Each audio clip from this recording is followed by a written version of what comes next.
اور آنے کے بعد میں آپ کا صلی اللہ علیہ وسلم اس کو تقسیم فرما رہے تھے، تو وہ شخص آیا، اس کی آنکھیں گڈھے میں، گال ابھرے ہوئے، پیشانی الٹی پلٹی، تو آنے کے بعد میں آقا کریم صلی اللہ علیہ وسلم سے کہتا ہے کہ اے محمد عدل کیجئے، مطلب کیا ہوا، انصاف کیجئے، حالانکہ وہ پڑھنے والا تھا، تو میرے آقا نے اس کو ڈانٹا کہ اگر عدل ہم بھی نہیں کریں گے تو عدل کرے گا کون؟ اگر عدل ہم بھی نہیں کریں گے، میرے آقا نے اس کو وہاں پر چلا گیا۔ میرے آقا صلی اللہ علیہ وسلم نے ارشاد فرمایا کہ اس کی نسل سے ایسے لوگ پیدا ہوں گے جو قرآن بہت پڑھیں گے، جو نماز بہت پڑھیں گے، اتنی نماز پڑھیں گے کہ تم اپنی نمازوں کو ان کے مقابلے پر حقیر جانو گے، ہیچ جانو گے۔ یہ لفظ بخاری شریف اور مسلم شریف کے اندر موجود ہے۔ تو لیکن وہ قرآن کہیں پر لکھا ہوا ہے کہ ان کا ایمان ان کی حلق کے نیچے نہیں اترے گا، کہیں پر لکھا ہو ان کی نماز ان کی حلق کے نیچے نہیں اترے گی، کہیں لکھا ہو ان کے قرآن پاک کی تلاوت ان کی حلق کے نیچے نہیں اترے گی۔ اس سے پتہ چل رہا ہے کہ جو نقلی مسلمان ہیں، بات سمجھئے، وہ مسلمان نہیں ہے، وہ نقلی مسلمان ہیں، وہ نقلی مسلمان نمازیں بہت پڑھیں گے۔ جو آج کے لوگ بہت جاتے ہیں نا وہ نقلی پروڈکٹ کے چکر میں، وہ دیکھتے ہیں یار نقلی بڑا خوبصورت ہے، اتنا اچھا تو سونا نہیں دکھ رہا، اتنا اچھا آرٹیفیشل دکھ رہا، تو نقلی کے چکر میں یار یہ نمازیں بہت پڑھتے ہیں، روزے بہت رکھتے ہیں، تلاوت بہت کرتے ہیں۔ یہ کرتے کیا؟ ہمارے نبی پہلے ہی فرما دیا کہ نمازیں بہت پڑھیں گے۔ یہ اس حدیث پاک کو اپنے نگاہ میں کیوں نہیں رکھتے ہیں؟ اور یہ ایک حدیث نہیں ہے، دو نہیں ہے، تین نہیں ہے، چار نہیں ہے، پانچ نہیں ہے، میرے پاس الحمدللہ بخاری شریف بھی رکھی ہوئی ہے اور مسلم شریف بھی رکھی ہوئی ہے اور ترمذی شریف نہیں، لیکن وہ لانے کو ہے، تو اس میں اگر ان ساری حدیثوں کو جمع کرا جائے تو کم سے کم 20 حدیثیں ہیں۔ کس نے فرمایا یہ نماز بہت پڑھیں گے؟ یہ انہوں نے میرے آقا صلی اللہ علیہ وسلم فرمایا کہ نمازیں بہت پڑھیں گے لیکن ان کی نمازیں حلق کے نیچے نہیں پڑھیں گی۔ تو بات ہم وہاں پر لاتے ہیں کہ آقا کریم صلی اللہ علیہ وسلم نے ارشاد فرمایا کہ اے عمر تم ان سے زیادہ نہیں سنتے، یعنی کہ جتنا یہ سن رہے ہیں اتنا ہی آپ بھی سن رہے ہیں۔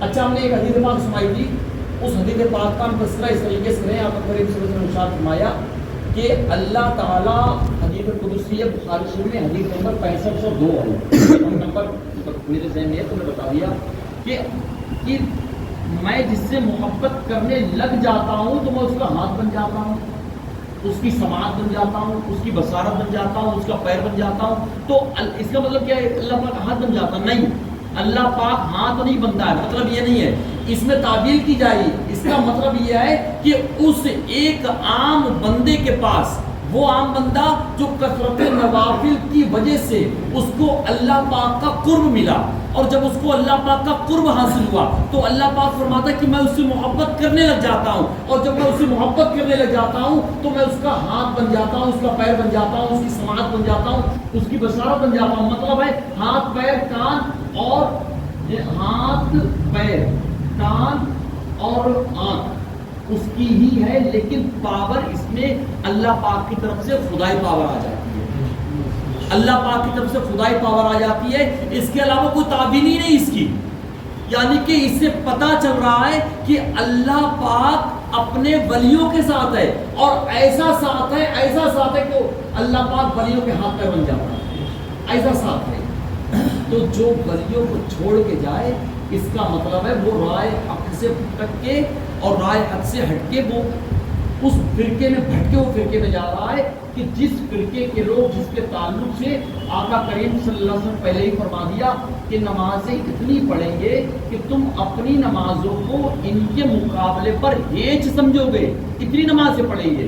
اب بتائیے، کہا کہ انتقال کے بعد میں کوئی سن نہیں سکتا، یہ جملہ تھا۔ اچھا بتائیے، چلیے ہم تو الحمدللہ اہل سنت ہی توحید پر ہیں، اہل سنت ہی رسالت پر ہیں، ہم سے اچھا کوئی توحید پر نہیں، ہم سے اچھا کوئی رسالت پر نہیں۔ آپ نے اچھا ایسے کے لیے بتائیے، ہم کہیں سنیے، ہم آپ کو بتاتے ہیں۔ اللہ نے چاہا ہمیں پیروں سے چلایا، اللہ نے چاہا مخلوق کو ہوا میں اڑایا، اللہ نے چاہا مخلوق کو دریا میں تیرایا، اللہ نے چاہا کسی کو پیٹ کے بل چلا دیا۔ بتائیے صاحب کیسے چلتا ہے؟ پیٹ کے بل چلتا ہے، ہم کیسے چلتے ہیں؟ پیروں کے بل چلتے ہیں۔ مچھلیاں اور جو سمندری جانور ہیں وہ قائد سے وہ پانی میں رہتے ہیں۔ تو اگر اللہ چاہے تو کیا ہمیں پیٹ سے نہیں چلا سکتا ہے؟ اللہ چاہے تو ہمیں کیا سر کے بل نہیں چلا سکتا ہے؟ اللہ چاہے تو ہمیں کیا گھٹنوں کے بل نہیں چلا سکتا ہے؟ بھائی اللہ پاک کا ایک حکم کی بات ہے، اللہ پاک جو چاہے وہ کرے، وہ ہو جائے گا۔ اگر تمہیں کہو نہیں یہ نہیں ہو سکتا ہے تو ہمیں کہیں یہ کیوں نہیں ہو سکتا ہے؟ اللہ پاک ہر ممکن چیز پر قادر ہے۔ ہم بار بار کہتے ہیں ان اللہ علی کل شیء قدیر، یہ قرآن پاک میں کتنی مرتبہ یہ بات آئی۔ اگر اللہ چاہے، دیکھیے ایک بات ہم آپ کو بتائیں، آپ نے بہت سارے لوگ دیکھے ہوں گے جو آپ سے نابینا ہیں، آپ نے بہت سارے لوگ دیکھے ہوں گے جو زبان سے گونگے ہیں، بہت سارے لوگ دیکھے ہوں گے جو بہرے ہیں۔ حالانکہ جو نابینا ہیں، جو گونگے ہیں، جو بہرے ہیں، یہ زندہ ہیں کہ مردہ ہیں؟ بتائیے ہمیں۔ ہیں تو زندہ ہی، لیکن زندہ ہونے کے بعد بھی دیکھ نہیں سکتے۔ یہ ہیں بہرے، لیکن بہرے تو کیا ہوا، لیکن تو زندہ ہونے کے بعد بھی نہیں سن سکتے۔ ہیں زندہ لیکن ہیں گونگے، تو زندہ ہونے کے بعد بھی بول نہیں سکتے۔ تو اللہ چاہے تو زندگی تو دے، لیکن سننے کی طاقت نہ دے، بولنے کی طاقت نہ دے، دیکھنے کی طاقت نہ دے۔ یہ اللہ کی چاہت کی بات ہے، اللہ کی مرضی کی بات ہے۔ کیا ایسا ہو سکتا ہے کہ زندہ ہے تو سنو گے ہی سنو گے؟ کیا یہ ہو سکتا ہے؟ یہ نہیں ہو سکتا، یہ تو اللہ کی مرضی کی بات ہے۔ تو جو اللہ بندے کو زندگی دے اور سننے کی طاقت نہ دے، ممکن ہے؟ ممکن ہے نا؟ اللہ زندگی دے لیکن سننے کی طاقت نہ دے، اللہ زندگی دے بولنے کی طاقت نہ دے، یہ ممکن ہے؟ تو کیا یہ ممکن نہیں ہو سکتا ہے اللہ چاہے تو وفات یافتہ کو سنوا سکتا ہے؟ یہ ممکن نہیں ہے۔ کیا آپ اللہ پاک کی وحدانیت میں شک کرتے ہو؟ آپ کون سے توحید والے ہو؟ آپ جب توحید والے ہو، آپ نے جب دیکھا ہے کہ ایک انسان زندہ ہے لیکن دیکھ نہیں سکتا ہے، تو اللہ پاک کا یہ حکم ہے، اللہ پاک کی مرضی ہے کہ اگرچہ یہ مردہ لیکن یہ سنے، تو کس نے ہمت کون یہ کہہ سکتا ہے کہ مردہ سن نہیں سکتا ہے؟ ہم آپ کو ایک مثال پیش کریں کہ مردہ نہیں سن سکتا کہ ہم نہیں سن سکتے۔ دیکھیے بخاری شریف کی ایک حدیث پاک میں نے سنائی تھی، جو کنویں میں ڈال دیا جن کے مطلب جب ایک حدیث پاک ہم آپ کو سناتے ہیں، تو سنیے گا۔ میرے آقا کریم صلی اللہ علیہ وسلم نے ارشاد فرمایا کہ جب کسی نیک کو قبرستان کی طرف لے جاتے ہیں، نیک انسان کو اس کا انتقال ہو جائے، اس کو قبرستان کی طرف لے جاتے ہیں، تو پتہ کیا کہتا ہے کہ ہمیں جلدی لے چلو۔ کہتا نہیں کہتا ہمیں جلدی لے چلو۔ اور جب کسی گناہ گار کا انتقال ہوتا ہے کیا کہتا وہ کہ ہمیں مت لے جاؤ، ہمیں کیوں لے جا رہے ہو؟ یہ کس نے فرمایا بتائیے ذرا، یہ کس نے فرمایا؟ یہ ہمارے آقا صلی اللہ علیہ وسلم نے بخاری شریف کے اندر ارشاد فرمایا ہے۔ یہ بخاری شریف کی حدیث مبارکہ ہے کہ نیک کہہ رہا ہے کہ جلدی لے چلو، گناہ گار کہتا ہے کہ مت لے جاؤ۔ اچھا اس سے پتہ کیا چلا؟ اس سے ایک بات یہ پتہ چلی کہ ہر انسان کو چاہیے کہ نیک بن جائے۔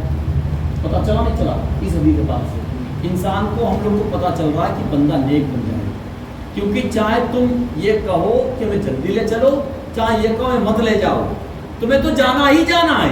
جب جانا ہی جانا ہے تو نماز کی پابندی شروع ہونی چاہیے۔ نماز ترک کیوں ہے؟ ہم ایسا کام کیوں کریں کہ اس کام کو چھپانے کے چکر میں ہم جھوٹ کا سہارا لیں؟ اس کا مطلب کیا ہوتا ہے؟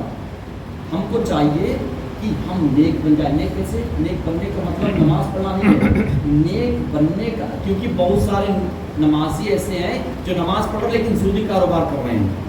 بہت سارے نمازی ایسے ہیں جو نماز تو پڑھ رہے ہیں لیکن ادھار لے لیتے تو راستہ بدل جاتے ہیں۔ بہت سارے نمازی ایسے موقع لگتا ہے تو قرآن پاک کی جھوٹی قسم تک کھا جاتے ہیں۔ بہت سارے نمازی ایسے جو کیا کیا خرافات کر نمازی بھی ہیں۔ تو نمازی نیک و ضروری نہیں ہے یہ۔ ہمیں اللہ پاک کی بارگاہ میں نیک بننے کی دعا مانگنی چاہیے۔ جو بندہ نیک بن گیا وہ نمازی تو وہی ہے، لیکن جو نمازی ہے اس کا مطلب یہ نہیں کہ وہ نیک ہے، کیونکہ کتنے سارے ایسے نمازی بھی ہیں اور ایسے حاجی بھی ہیں جن کی بیٹیاں بے پردہ گھوم رہی ہیں باہر اور ان کی صحت پر کوئی فرق بھی نہیں ہے۔ کیا آپ بتائیں ان کو نیک ہے؟ جو بے پردگی کرے اس کی نمازیں بھی اس کے کام میں نہیں آنے والی ہیں۔ تو ہمیں نیک بننا ہے۔ اس سے پہلے کہ ہم یہ کہیں مطلب میت کی چارپائی پر کہ ہمیں مت لے جاؤ، ہمیں مت لے جاؤ، ہم یہ کہیں اس سے پہلے آج موقع ہے، آج ہم یہ طے کر لیں اور ڈن کر لیں کہ انشاءاللہ ہمیں نیک بننا ہے، چاہے کچھ ہو جائے۔ کوئی ننگا گھومے، کوئی عیاشی کرے، کوئی فیشن پرستی کرے، کوئی کم تولے، کوئی دنیا کی محبت میں ڈوب جائے، غرق ہو جائے، لیکن انشاءاللہ ہمیں نیک بننا ہے، ہمیں کسی کے بہکاوے میں نہیں آنا ہے، ہمیں نیک بننا ہے انشاءاللہ سے، اور ہمیں نیک بننا ہے۔ اب یہ بتائیے ہمیں گناہ سے بچنا ہے۔ ایک بات یہ پتہ چلی ہمیں، دوسری بات یہ پتہ چلی کہ جب انسان کا انتقال ہو جاتا ہے، انسان کے انتقال کے بعد میں مردہ بولتا بھی ہے، صرف سنتا نہیں ہے، وہ بولتا بھی ہے کہ ہمیں جلدی لے چلو، اور صرف نیک ہی نہیں بولتا ہے، وہ گناہگار بھی بول رہا ہے کہ ہمیں جلدی لے چلو۔ تو اس سے پتہ چلا کہ مردہ چاہے نیک ہو چاہے گناہگار ہو، اسے اللہ پاک کی طرف سے بولنے کی طاقت ملتی ہے۔ اور یہ بھی پتہ چلا کیا کہ اس کی بولی کو ہم نہیں سن پاتے۔ اس کی بولی ہم نے سنا ہے نہیں سنا، لیکن ہمیں پتہ کیسے چلا؟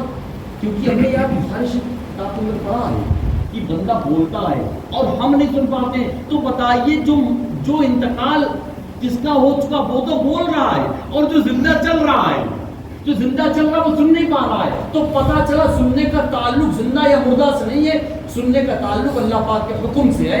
جس کے لیے حکم ہوگا وہ سنے گا، جس کے لیے حکم نہیں ہوگا وہ نہیں سنے گا۔ زندہ یا مردہ سے ہے ہی نہیں اس کا تعلق۔ آپ بتائیے، آپ جب قبرستان جائیں تو بات یہ چل رہی تھی، یا یہ کہو السلام علیکم یا القبور، یا یہ بھی کہہ سکتے ہو السلام علیکم یا اہل قوم المسلمین، تو یہ کہنا چاہیے السلام علیکم یا اہل قوم المسلمین۔ اور جب بھی دعا مانگو تو دعا یہ مانگو کہ اے اللہ پوری دنیا میں جتنے مسلمان ہیں تو سب کی بخشش فرما، یہ دعا مانگو۔ یہ نہ مانگو تو جتنے بھی نماز ہیں سب کی بخشش فرما۔ کیوں؟ کیونکہ نماز تو دوسرے نقلی لوگ بھی پڑھ رہے ہیں، قرآن پاک کو نقلی بھی پڑھ رہے ہیں۔ ہم یہ کہتے ہیں کہ اگر آپ نے کہہ دیا مسلمان تو بات نمبر 1 کی چل رہی ہے، بس بات نمبر 1 کی چل رہی ہے۔ تو اسی کیا پتہ چلا کہ مردہ جو ہے اگرچہ انتقال ہو چکا وہ مردہ لیکن پھر بھی بول رہا اور ہم زندہ کو سن نہیں پا رہے۔ ایک اس سے بات یہی پتہ چل رہی ہے، کیا پتہ چل رہی ہے کہ ایک حدیث پاک میں اس طریقے سے آتا جب انتقال ہو جائے، انتقال کے بعد میں اپنے مردوں کے سر میں یا داڑھی میں کنگا مت کرو۔ کیوں مت کرو کنگا؟ کیونکہ داڑھی میں کنگا کرنے سے جو بال نچتا ہے نا تو اس کی تکلیف اس کو ہوتی ہے، میت کو ہوتی ہے۔ یہ کافروں والی سوچ ہے کہ مرنے کے بعد میں چاہے کلاہی چلا چاہے چھینی چلاؤ، یہی مطلب دماغ میں بات ہونے کے بعد میں لوگ میتوں کو پوسٹ مارٹم ہاؤس تک لے گئے۔ اگر یہ بات ختم ہو جائے کہ انتقال کے بعد میں بھی میت کو تکلیف ہوتی ہے، جنازے کو آہستہ آہستہ لے کر چلنے کا حکم ہے اس لیے کہ میت کو جھٹکے نہ لگے، تو ایسے ہی ہمارے نبی نے فرمایا، مطلب مسلمانوں پر کیسی مہربانی فرمائی کہ کنگا مت کرو۔ کیوں؟ کیونکہ کنگا کرے تو بال نچتا ہے تو ہم لوگ کو تکلیف ہوتی ہے۔ تو ہم چونکہ زندہ میں تکلیف ہو رہی ہے لیکن میت کو تکلیف کیوں ہو رہی ہے؟ تو پتہ چلا میت کو بھی تکلیف ہو رہی ہے۔ ایک بات ہم آپ کو بتا دیں، انتقال جب ہو جاتا ہے تو انتقال کے بعد میں مردہ بولتا ہے، اور کیا بولتا ہے کہ اے میرے، یہ حدیث پاک میں کہ اے میرے بھائیوں اور اے میرا جنازہ لے کر چلنے والوں، دنیا تمہارے ساتھ نہ کھیلے جیسا کہ میرے ساتھ کھیلا۔ میں نے جو کچھ کمایا میری اولادوں کا ہو چکا ہے، نفع اولادیں اٹھائیں گی اور حساب مجھے دینا پڑے گا۔ تو مردہ بول رہا ہے لیکن لے چلنے والے سن نہیں پا رہے۔ تو یہ اللہ پاک کی مرضی ہے کہ یہ تو بولے مردہ لیکن یہ سننا پائے، یہ اللہ پاک کی مرضی کی بات ہے۔ تو جو اللہ چاہے وہ کیا نہیں ہو سکتا۔ اچھا یہ بتائیے، ایک شیشی ہے اتنی بڑی، اللہ چاہے کہ اس شیشے کے اندر پوری دنیا آ جائے تو آ سکتی ہے نا؟ یہ اللہ پاک کی حکم کی بات ہے، اللہ پاک کی مرضی کی بات ہے، کیوں نہیں ہو سکتا ایسا؟ اچھا اللہ پاک چاہے کہ سوئی کے ناطے سے پوری دنیا نکل جائے، پوری کر سکتی ہے۔ تو اللہ پاک چاہے کہ مردے سنے اور زندے نہ سنے تو کیا نہیں ہو سکتا یہ بات؟ اللہ نے چاہا کہ زندہ ہے لیکن اندھا نہیں دیکھے گا، زندہ ہے لیکن گونگا نہیں بولے گا، زندہ ہے لیکن بہرا نہیں سنے گا۔ تو یہ اللہ پاک کی مرضی کی بات ہے۔ اور اللہ پاک کی مرضی کی بات ہے کہ جنگ بدر کے مقتولین کو اٹھا کے گڈھے میں ڈالنے کے بعد میں اللہ کے نبی نے ان سے کلام فرمایا۔ حضرت سیدنا عمر فاروق اعظم رضی اللہ عنہ